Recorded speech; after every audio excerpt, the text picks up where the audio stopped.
Hello दोस्तों, मैं doctor Lakshman Yadav और फिलहाल मैं जहां खड़ा हूं ये नेशनल हाईवे नंबर 1 यानी 1 नंबर राष्ट्रीय राजमार्ग है जो सीधे मुकरबा चौक से होता हुआ अंबाला चंडीगढ़ की तरफ जाता है। इसी रास्ते पर वो सिंघू बॉर्डर भी है जो अब किसी परिचय का मोहताज नहीं है। किसान आंदोलन का एक पर्याय बन चुका है और सिंघू बॉर्डर से आज गणतंत्र दिवस के दिन किसान गणतंत्र दिवस किसान ट्रैक्टर रैली का आह्वान किसान संगठनों ने किया था। उनके आह्वान पर जो आंदोलन तेज करने का उनका आह्वान था, लगातार हो रही सरकार से वार्ताओं की विफलता के चलते उन किसान संगठनों ने यह महसूस किया कि बातचीत के नाम पर उनके साथ छलावा किया जा रहा है, समय गुजारा जा रहा है। और 26 नवंबर को जब संविधान दिवस के दिन पंजाब से, हरियाणा से, राजस्थान से लगातार किसानों ने दिल्ली चलो की कॉल दी थी और दिल्ली के तमाम बॉर्डर पर उनको रोका गया था, उस दिन से आज 26 जनवरी तक लगभग 2 महीने गुजर चुके हैं। 2 महीने में 100 से ज्यादा मौतें हो चुकी हैं। इस आंदोलन में किसानों ने उन्हें शहीद का दर्जा दिया है और इन शहीदों के गुजरने के साथ साथ लगातार यह आंदोलन ताकत से, मजबूती से 200 से ज्यादा संगठनों को एकजुट करके ये लगातार मजबूत होता जा रहा था। पिछले दौर की बातचीत में जब किसानों के प्रतिनिधिमंडल के सामने 15 मिनट की बात करने के बाद कृषि मंत्री उठकर चले जाते हैं और 3.5 घंटे बाद आते हैं और ये कहते हैं कि हमारा दिया हुआ प्रस्ताव अगर आपको मंजूर हो कि 1.5 साल के लिए हम इन तीनों कृषि कानूनों को स्थगित कर देते हैं, उसके बाद हम आगे विचार करेंगे, आप अपना आंदोलन खत्म कर दीजिए।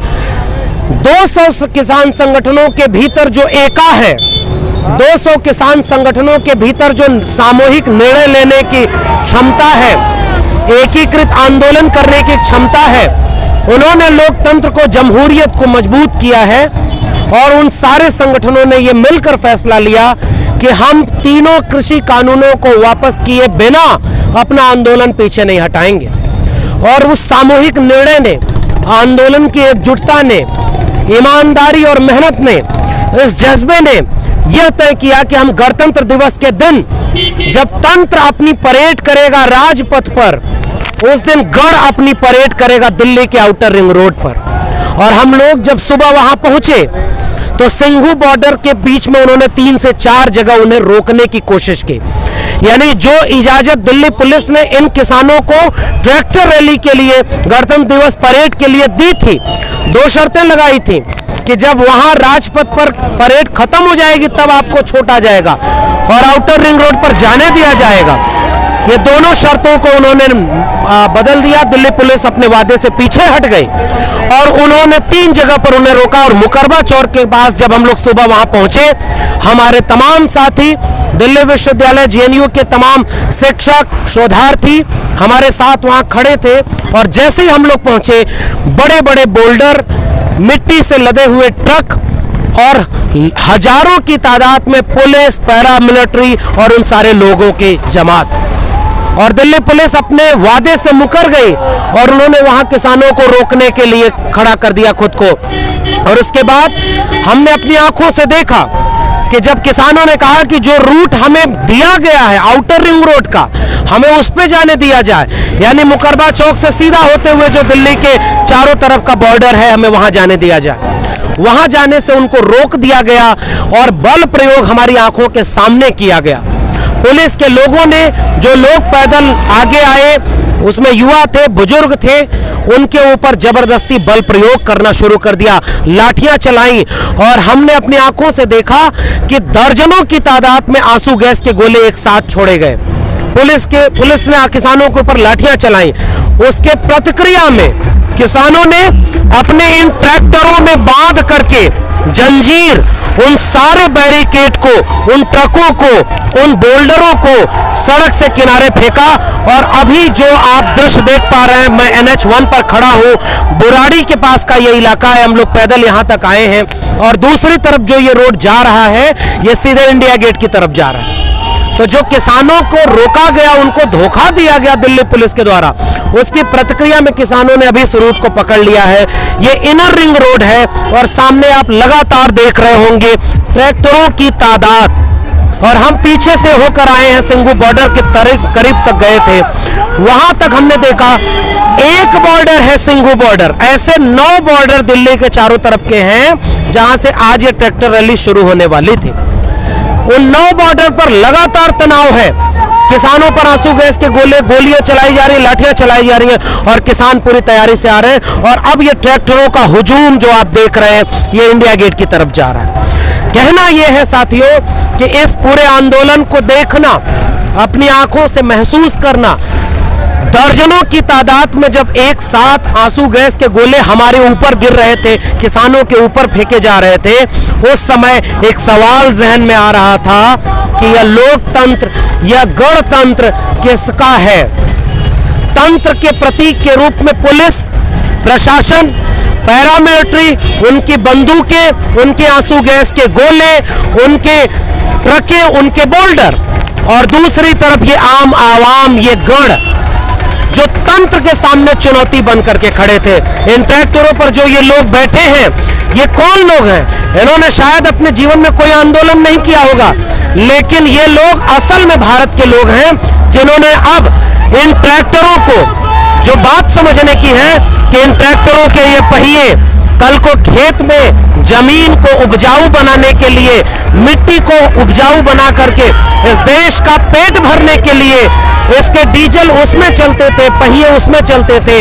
आज वो इन चमचमाते राजमार्गों पर अपना हिसाब मांगने आए हैं, न्याय मांगने आए हैं, सवाल पूछने आए हैं कि इस गणतंत्र में, जश्न जमहूरियत में तंत्र कहां खड़ा है और गण कहां खड़ा है। इसलिए अंबेडकर नामा के इस एपिसोड में हम आपसे भी ये अपील कर रहे हैं कि इन किसानों की आवाज को देखिए, इन किसानों के इस हुजूम को देखिए। इस दिल्ली के चमचमाते राजमार्ग पर ये चल रहे ट्रैक्टर असल में इस जमहूरियत को असल मायने में चरितार्थ कर रहे हैं, जश्न जमहूरियत मना रहे हैं। ऐसा गणतंत्र इस देश ने कभी नहीं देखा होगा।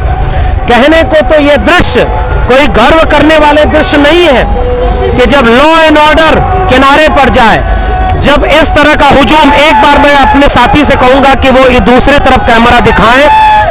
आप इधर जो देखेंगे, ये जो ऊपर रेलिंग पर खड़े लोग हैं, ये नीचे हजारों की तादाद में लोग खड़े हैं, ये आम दिल्ली वासी हैं जो इन किसानों का स्वागत करने के लिए सड़क पर आ गए हैं। ये है जमहूरियत, ये है गणतंत्र, और असल में चमचमाते राजमार्गों का, विकास का, मॉडल ऑफ डेवलपमेंट का, राष्ट्र के होने का असल अर्थ यही है कि इन चमचमाते मार्गों पर ये पहिए दौड़ रहे हैं जो कल को खेतों में चल करके फसल पैदा करके इस देशवासियों का पेट भर रहे थे। इसलिए आज इन सड़कों का होना भी असल मायने में चरितार्थ हो रहा है, गणतंत्र का होना भी असल मायने में चरितार्थ हो रहा है। और आज ये तिरंगा झंडा जो इस ट्रैक्टर पर लगा हुआ है, ये तिरंगा झंडा यह सवाल खड़ा कर रहा है कि जिन लोगों ने तिरंगा फहराया वो झूठे लोग हैं, वो तंत्र में बैठकर इस देश के गण के खिलाफ नीतियां बना रहे हैं और अपने दोस्तों, अपने अंबानी अडानी जैसे पूंजीपतियों के हाथों में पूरे देश को बेच रहे हैं। तो आज अम्बेडकर नामा में जो ये दृश्य आपके सामने मैं लेकर आया हूं, यह दृश्य आपसे सवाल पूछ रहा है कि अगर ये गण फेल हो गए तो तंत्र का क्या होगा? ये तंत्र किसके लिए है? कल को इन आखिरी बात है इस अम्बेडकर नामा के एपिसोड में, किसानों के ऊपर हमले कैसे किए गए, सड़कें खोदी गई, इनको नक्सली कहा गया, इनको खालिस्तानी कहा गया। तो याद करिए, जब मुसलमानों ने लड़ाई लड़ी तो उनको, देखिए इस पे गद्दा वद्दा सब लगा हुआ है, इसमें महिलाएं बैठी हुई हैं, बच्चे बैठे हुए हैं, और ये सब गणतंत्र दिवस में अपने परेड में अपने इस गण का असल में क्या अर्थ है उसको लेने के लिए इकट्ठा हुए हैं। तो जाते ये एक दृश्य आपको दिखाना चाहूंगा। ये ट्रक वो ट्रक है जिसको इनको रोकने के लिए लगाया गया था, इसमें मिट्टी भरी गई थी, इसको ट्रैक्टर में चेन बांध करके इसको खींचा, इसकी मिट्टी गिराई और खुद ड्राइव करके किसान उसमें बैठ करके इस अपने गणतंत्र दिवस परेड में शामिल होने के लिए जनपद से होते हुए राजपथ पर अपना हिसाब मांगने जा रहे हैं। तो जाते जाते बस एक सवाल कि जब मुसलमानों को टारगेट करके संविधान की मूल भावना के खिलाफ खड़े होकर के संविधान विरोधी नागरिकता कानून लाया गया था, तो उसको कहा गया कि उसके लड़ने वाले सब पाकिस्तानी हैं, नक्सली हैं। दलित इस देश में जब लड़ता है तो उसको नक्सली कहा जाता है। छात्र और शिक्षक लगते हैं तो उनको अर्बन नक्सल और टुकड़े टुकड़े गैंग कहा जाता है। किसानों ने जब ये लड़ाई लड़ी तो किसानों को कहा गया कि ये खालिस्तानी है, बदनाम किया गया, एक जन आंदोलन को बदनाम किया गया। तो ये आंदोलन अब उस पड़ाव पर खड़ा है कि आंदोलन का भविष्य इस बात को सुनिश्चित करेगा कि आने वाले वक्त में किसानों की आवाज के साथ क्या सलूक किया जाएगा। दूसरी बात, यह आंदोलन का भविष्य अब यह तय करेगा कि इस देश में आने वाले कल को जन आंदोलन कैसे खड़े होंगे, सरकारें उनके साथ क्या सलूक करेंगी और जनवादी ताकतें, लोकतांत्रिक ताकतें अपने मांगों को कैसे मनवा पाएंगी। अगर आज ये हार गए तो कल को आने वाली संभावनाओं की हार होगी, छात्रों की हार होगी, शिक्षकों की हार होगी, दलितों, पिछड़ों, आदिवासियों की हार होगी, क्योंकि लड़ना हम सबको है, टारगेट पर हम सब हैं।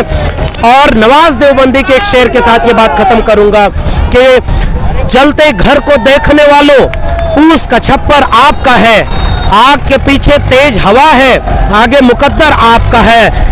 उनके कत्ल पे मैं भी चुप था, मेरा नंबर अब आया, मेरे कत्ल पे आप भी चुप हो, अगला नंबर आपका है। तो सिंघू बॉर्डर से राजपथ की तरफ नेशनल हाईवे नंबर 1 पर गणतंत्र दिवस 70 साल के इतिहास में पहला दिन जब तंत्र फेल हो गया है और लाखों की तादाद में आम दिल्ली वासी किसानों के गढ़ की परेड देखने के लिए, इस लोकतंत्र को चरितार्थ करने के लिए यहाँ शामिल हैं। बहुत बहुत शुक्रिया।